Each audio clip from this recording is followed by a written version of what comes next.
आइए हम आज जो वचन देखने जा रहे हैं वो वचन ये है कि आज जो हम लोग जीवित हैं, प्रभु के पास आए हैं, वो प्रभु का दया और कृपा। हम एक दिन पाप कर रहे थे, पाप छोड़ के उसके चरणों में आए। उस पाप हम कर सकते या नहीं, अगर पाप करने से हम किसके बेटे बेटे हो जाएंगे, ये सारा चीज़ों आज हम वचनों से ध्यान देंगे। पहला यूहन्ना उसका 3 अध्याय 5, 6, 7 में देखेंगे, उसमें क्या लिखा है। तुम जानते हो कि वो इसलिए प्रकट हुआ कि पापों को हर ले जाए और उसके स्वभाव में पाप नहीं। जो कोई उसमें बना रहता है वो पाप नहीं करता। जो कोई पाप करता है उसने न तो उसे देखा है और न उसको जाना है।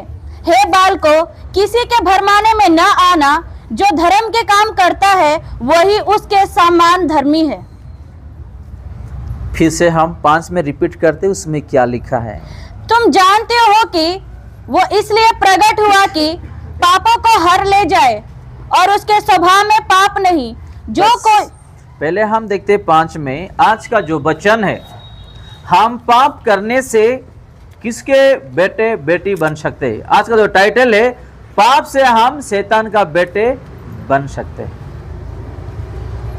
आगे भी है वचन क्या बोलता है। तो हम एक शैतान का बेटे बेटी थे पाप करते करते, और प्रभु को अपनाए, जान लिए। अब हम किसके हो गए हैं? प्रभु यीशु मसीह का बेटे और बेटी बन गए। हालेलुया। तो हम इस साल में जो जो गलत किए, पाप के गुनाह किए हैं, फिर से उसको पकड़ के आगे नहीं बढ़ना है। कौन सा साल में? नया साल में। तो बहुत लोगों को पता है पाप क्या है और यीशु मसीह क्यों आया है, फिर भी आज हम उसी रास्ते में चलते। यहाँ लिखा है 5 में, तुम जानते हो कि वो इसलिए प्रकट हुआ। कौन? अपना प्रभु यीशु मसीह इसलिए प्रकट हुआ कि पापों को हर ले जाए और उसके स्वभाव में पाप नहीं। और नीचे 6 में लिखा है, जो कोई उसमें बना रहता है वो पाप नहीं करता। किससे? प्रभु यीशु मसीह से। थोड़ा आगे पढ़ी। जो कोई पाप करता है जी, उसने न तो उसे देखा है और न उसको जाना है। बस, जो कोई पाप करता है, यीशु मसीह को देखा नहीं है, उसको जाना नहीं। जो यीशु मसीह को जानते हैं वो कभी पाप नहीं करता है। एग्जाम्पल, जो माता पिता को जानते हैं वो दोबारा अपना माता पिता को वो कभी ठोकर नहीं देगा। वो माता पिता को अगर नहीं जानता है वो ठोकर देगा, हर चीज़ों में वो ठोकर देगा। उसका दिया हुआ जिम्मेदारी से वो अलग हो जाएगा, अलग रास्ते में हो जाएगा। वैसे ही हम यीशु मसीह को एक बार जान लिए, वचन जान लिए वो कौन है, तो हम जिंदगी में कभी भी पाप नहीं कर सकते हैं। जो लोग यीशु मसीह को नहीं जानते उन लोग पाप करते हैं। हम तो यीशु मसीह को जानते हैं, है कि नहीं? हम यीशु मसीह को जानते हैं। पाप ऐसा नहीं है कि कोई बेविचार किया, कत्ल कर दिया। हर चीज में पाप का एक बहुत बड़ा लिस्ट है। आप नहीं जानते हैं, पाप का एक बहुत बड़ा लिस्ट है। अगर कोई झूठ बोल रहा है वो भी पाप है, कोई नफरत कर रहा है वो भी पाप है, झूठी कमाई कुछ कर रहा है वो भी पाप है। हम सरकारी में या प्राइवेट में देखते हैं, रिश्वत लेते हैं वो भी पाप है, किसी का विरुद्ध बात करते वो भी पाप है, कोई गुटखा खा रहा, खैनी खा रहा, दारू पी रहा है वो भी पाप है। पाप का एक बहुत बड़ा लिस्ट है। तो जब हम वो पाप करते हैं, हम यीशु को नहीं जानते हैं करके वचन बताता है।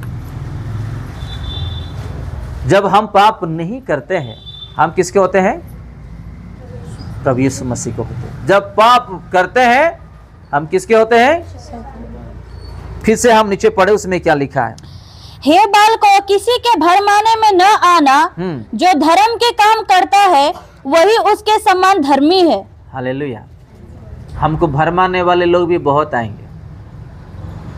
आपको और मुझे भरमा के प्रभु से, उसके राज्य से, उसके कलीसिया से, आत्मिकता से, प्रार्थना से दूर करने वाले लोग भी बहुत आएंगे।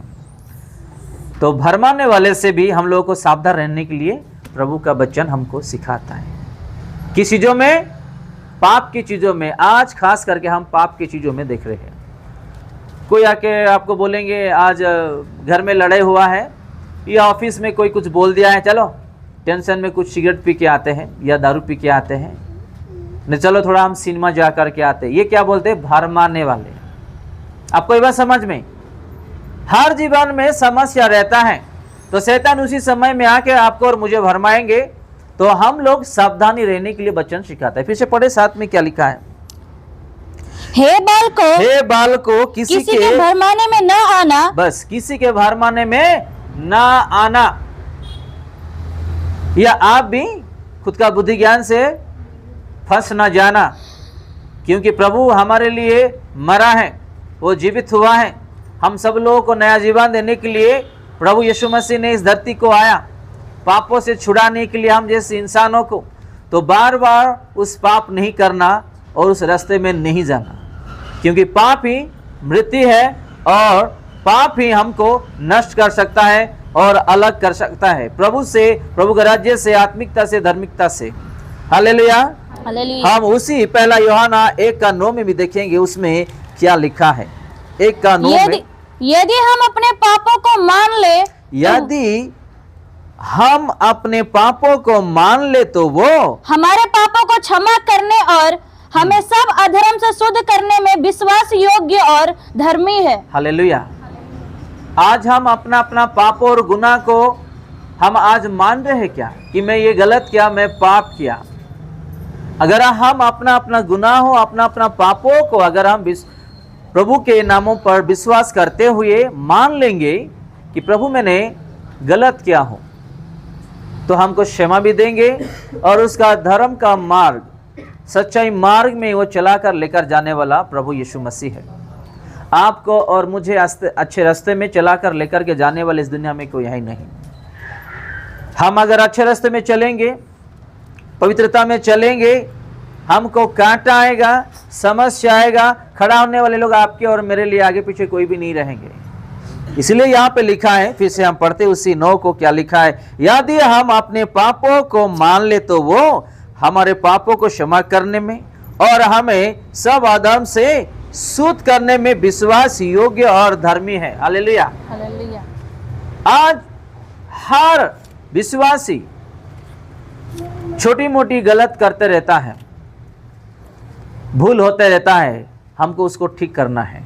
अगर हम ठीक करेंगे, दोबारा उसी रास्ते में उसी गलत को हम फिर से दोबारा नहीं अपनाएंगे, तो वो हमारे लिए विश्वास का योग्य रखता है और हमको धर्म से, अधर्म से, पापों से छुड़ा के एक शुद्ध इंसान वो बना के हमको उसके राज्य में लेकर के जा सकता है। हालेलुया। हम यहाँ पे इसलिए आ रहे हैं कि हमारा जीवन बचे, अपना परिवार बचे, अपना हर जो किया हुआ प्रार्थना मंगा हुआ चीज पाए और उसके राज्य में हम बेटे और बेटी बन के जाए। हालेलुया।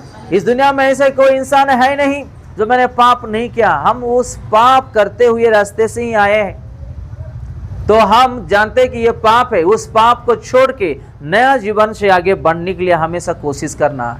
किसी को गुस्सा, किसी को गाली या किसी का बुराई या अलग अलग चीज जो पाप हम बोलते हैं वो नहीं करना है। अपना शरीर को शुद्ध रखने के लिए हमेशा कोशिश करना है। अगर कोई कुछ बोलता है तो प्रभु के हाथ में सौंप देना। हम देखेंगे याकूब उसका 1:15 में उसमें क्या लिखा है। याकूब उसका उसी पीछे है, याकूब उसका 1:15 में क्या लिखा है। फिर अभिलाषा गर्भवती होकर पाप को जनती है और पाप जब बढ़ जाता है तो मृत्यु को उत्पन्न करता है। पाप अगर बढ़ता तो क्या होता है? मृत्यु को उत्पन्न करता है करके हम यहाँ पे देखते हैं। अगर हम अपने जीवन में पाप बढ़ता है तो वैसे ही होगा। मृत्यु यानी कैसे? आत्मिक मृत्यु नहीं, शारीरिक मृत्यु।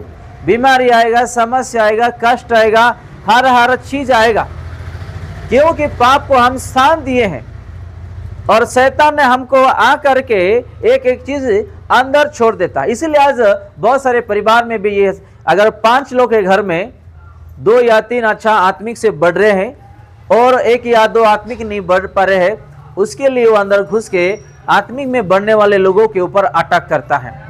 हालेलुया। इसलिए कुछ कुछ चीज जो है हम लोगों को भी सावधानी रहना चाहिए और अपने लोगों के लिए हमेशा हर दिन, हर घड़ी, हर पल प्रार्थना करना जरूरी है। फिर से हम रिपीट करते हैं उसी 15 को, क्या लिखा है वहां पे। फिर अभिलाषा गर्भवती होकर फिर अभिलाषा यानी कि अपना मन का इच्छा, बुद्धि ज्ञान का इच्छा, अपना सोच विचार का इच्छा, चलो आज हम थोड़ा दारू पी लेते हैं, कहीं घूमने के लिए जा कर के आते हैं, थोड़ा सिगरेट पी लेते हैं, ये भी क्या है? मन का इच्छा है। ये आज ऐसे ही बहुत लोग जो है दारू पी के, सिगरेट पी के, गुटखा तंबाकू खा के आज शरीर को नष्ट कर ले रहे हैं, बीमारी आ रहा है, फिर भी उन लोग जो है नहीं छोड़ पा रहे, क्योंकि पहले से ही शैतान का वो आदत को उन लोग स्थान दे दिए, इसलिए वो कब्जा कर लिया उस स्थान को। कब्जा की जो मैं बात कर रहा हूं, चलो एक पड़ोस में एक छोटा जगह है, कोई भी उस घर को, उस जगह को घर बनाने के लिए या कुछ करने के लिए नहीं आ रहे, सालों साल हो गया है, तो देखते देखते देखते अड़ोस पड़ोस लोग क्या करते हैं, उसको हल्लू से कब्जा कर देते हैं। एग्जाम्पल बता रहा हूं ये कब्जे के बारे में। तो वैसे ही शैतान भी क्या करता है, देखता है देखता है देखता है देखता है, और आप अपना आत्मिक जीवन को नष्ट करने के लिए जो दुर्बलता है अपने जीवन में, उसी को वो कब्जा करके वहां बैठ जाता है। हालेलुया। आप बाइबल पढ़ लीजिएगा, हवादम से लेकर के यूहन्ना तक हर एक परिवार में, हर एक जीवन में समस्या आया, लेकिन उन लोग कभी यीशु को नहीं छोड़े, कभी ठुकराए नहीं, और यीशु से कभी उन लोग दूर नहीं हो गए, और प्रार्थना से, पवित्रता से, आत्मिकता से कभी भी दूर नहीं हुए। कष्ट आया, समस्या आया, सब कुछ आया, आगे बढ़ के आज उन लोग परमेश्वर के साथ है। हालेलुया। पूरा दुनिया को संभाल रहे उन लोग आज वहां पे रहते हुए। प्रभु ऐसा ऐसा एक हमारे लिए योग्य रखा है, हम जैसे इंसानों को एक मौका मिला, हम भाग्यशाली लोग हैं। अपने हाथों से नहीं गंवाना, अपने हाथों से जाने नहीं देना। तूफान आए, लहर आए, समुद्र आए, पानी आए, टिकना है अपने को, खड़ा होना है अपने को। तो हमको, और आज का जो दिन में हम देखते हैं कि पृथ्वी के कोने कोने में क्या क्या नहीं घट रहा है, क्या क्या नहीं हो रहा है, बहुत सारा चीज देखने के लिए मिल रहा है। इस चीजों को प्रभु का चरणों में समर्पित करना, हर प्रार्थना में जब जब आप प्रार्थना कर रहे हो, प्रभु ये हो रहा है, ये मैं दे रहा हूं, ये आप ही संभाल लीजिएगा। और हम अपने देश के लिए, अपना सरकार के लिए, अपने विश्वासियों के लिए, अन्य जातियों के लिए हर रोज प्रार्थना करना है।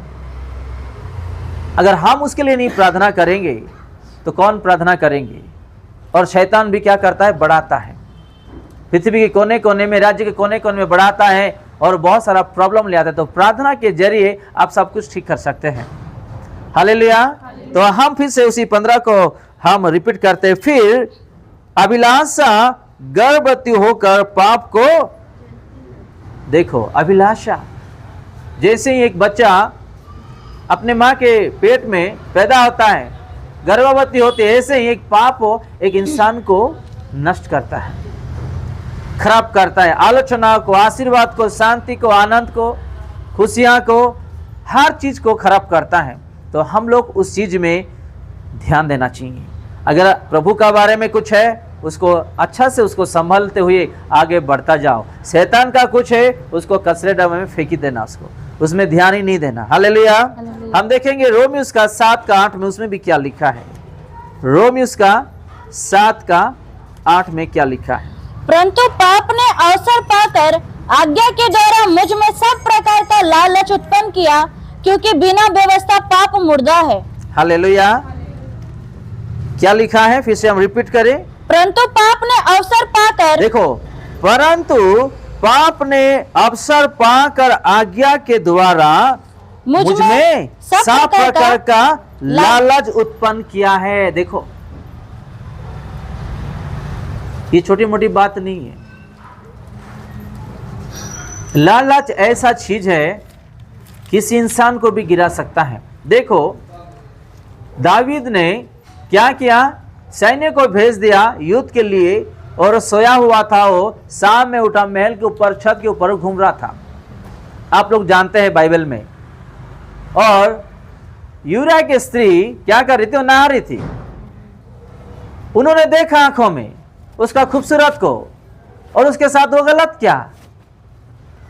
तो वो जो आशा रहता है, उस आशाओं को हमारे जीवन में प्रकट होने के लिए नहीं देना कभी। किस चीजों को? पाप वाली चीजों को। फिर से हम रिपीट करें उसी वचन को, परंतु पाप ने अवसर पा करके आज्ञा के द्वारा मुझ में सब प्रकार का लालच उत्पन्न किया। आज्ञा के द्वारा मुझे सब प्रकार लिखा है यहाँ पे। किसी को घमंड हो सकता है, किसी को नफरत हो सकता है, किसी को रिश्वत हो सकता है, किसी को झूठ बोलना, गाली देना, हाथ उठाना, या किसी का बुराई करना, या अलग अलग रहता है। तो वो चीज जो है अपने जीवन में प्रकट होता है और धीरे धीरे फैलता है। एक चीज मैं बताता हूं, ये फैलने के बारे में जो बता रहा हूं, हम हमेशा अपने किचन में क्या करते हैं? सब्जियां काटते हैं कि नहीं? सब्जियां काटते हैं, जो वेस्ट वाला है वो डस्टबिन में डालते हैं, है कि नहीं? और खाने के बाद भी जो बच्चा कीचा जो है वो लास्ट में क्या करते हैं? डस्टबिन में डालते हैं। हम अगर डेली उसको साफ नहीं करेंगे, एक एक दिन का जो कचरा है भरता जाएंगे, वो क्या होगा? क्या होगा? उसका जो स्मेल है उसके अंदर फैलता जाएगा और उस किचन में हम घुस नहीं सकते हैं। तो वैसे ही शैतान भी क्या करता है? अपने को धीरे धीरे अपना जीवन को, अपना परिवार को, अपने लोगों के द्वारा वो पाप को बढ़ाता है और कब्जा करता है। इसलिए यहां पे लिखा है, हम फिर से पढ़ते, परंतु पाप ने अवसर पाकर आज्ञा के द्वारा मुझ में सब प्रकार का लालच उत्पन्न किया है। किसी को पैसा रिश्वत लेने का लालच भी रहेगा, किसी को दारू पीने का, किसी को खैनी खाने का, किसी को झूठ बोलने का, झूठ बोल के कमाई करने का भी अलग अलग जो लालच होता है वो उत्पन्न करता है अपने जीवन में। अगर बुराई भी किसी का कर रहे, वो भी एक लालच है, क्योंकि बुराई करने में तो हमारा पेट नहीं भरता है कि नहीं? बुराई नहीं जब तक नहीं करेंगे हमारा पेट नहीं भरता है, अपना मन को सुकून नहीं मिलता है, तो वो भी एक लालच हमारा जीवन में उत्पन्न करता है। अगर किसी को गुस्सा आ रहा है, अगर वो डेली कुछ ना कुछ बच्चे को या अपना परिवार को गुस्सा नहीं करेंगे तो उसको अच्छा नहीं लगता है। तो वो भी एक जो है लालच है, वो पाप प्रकट होते ही उसका जीवन को कब्जा कर लिया और उससे उसी रास्ते में उसको इस्तेमाल कर रहा है। तो अपना कमजोरी हमको पता है, अपना दुर्बलता हमको पता है। अगर हम अपना दुर्बलता को, अपना कमजोरी को अगर हम ठीक नहीं करेंगे तो आने वाले दिनों में वही दुर्बलता, वही चीज अपना जीवन में, परिवार में नष्ट होता है। तो उसको हमेशा के लिए काट के फेंक ही देना। जैसे किसी को कैंसर होता है, क्या करते हैं? कैंसर बढ़ रहा है करके हॉस्पिटल जाके क्या करते? कट कर देते, ऑपरेशन करके उसको हमेशा के लिए हटा देते हैं और ट्रीटमेंट करते हैं कि कैंसर ना बढ़े। तो वैसे ही हमारे जीवन में भी कुछ कुछ ऐसा होता है, उसको कट करके फेंक ही देना ताकि वो ना बढ़े। हालेलुया। आज बहुत सारे विश्वासियों को जीवन में क्यों प्रॉब्लम आ रहा है? क्यों प्रॉब्लम आ रहा है? शैतान अपने लोगों से ही वो सारा प्रॉब्लम ले आता है, पाप कराता है, हर चीज कराता है। वो बाहर से नहीं लाता है, अपने रिश्ते लोगों से, पहचान वालों से, अपने ही लोगों से ये सारा चीज कराता है। वो बहुत चालाक है, वो बहुत चालाक है। हम अगर 2 कदम है, वो 10 कदम आगे रहेगा वो। हालेलुया। इसीलिए प्रभु का वचन हम लोग डेली पढ़ना और प्रार्थना करना। जो लोग डेली नहीं पढ़ते हैं, प्रभु का वचन, प्रार्थना नहीं करते, कलीसिया नहीं आते, मन नहीं फिराते, उसका जीवन में कुछ भी हासिल नहीं करने वाला, वो नहीं मिलने वाला उसको। अगर कुछ लोग मेहनत कर रहे हैं, वो मेहनत का फल उसको 30 गुना, 60 गुना, 100 गुना वाला उसको मिलने वाला ही मिलने वाला, क्योंकि वो दिन रात मेहनत कर रहा है। वैसे ही आत्मिक जीवन में अगर हम मेहनत नहीं करेंगे तो हम आगे कभी नहीं बढ़ पाएंगे। आज ये मेरे हाथों से गलती हो गया है, मेरे बुद्धि ज्ञान के कारण आज ये हो गया है, अगर उसको हम छोड़ेंगे नहीं तो हम कभी भी आगे नहीं बढ़ सकते हैं। इधर शैतान भी रहेगा और इधर प्रभु यीशु मसीह भी रहेंगे। अगर हमको शैतान को हटाना है, हमेशा के लिए प्रभु यीशु मसीह अपने जीवन में रहेंगे और वो अच्छा अच्छा काम करेंगे। हालेलुया। तो आज बहुत सारे लोग जो है नहीं जानते प्रभु का वचन। केवल सुनने से नहीं होगा, केवल पढ़ने से नहीं होगा, वचन के अनुसार हम लोगों को आगे बढ़ना है, जीना है, पालन करना है। अगर नहीं करेंगे कुछ भी नहीं होगा।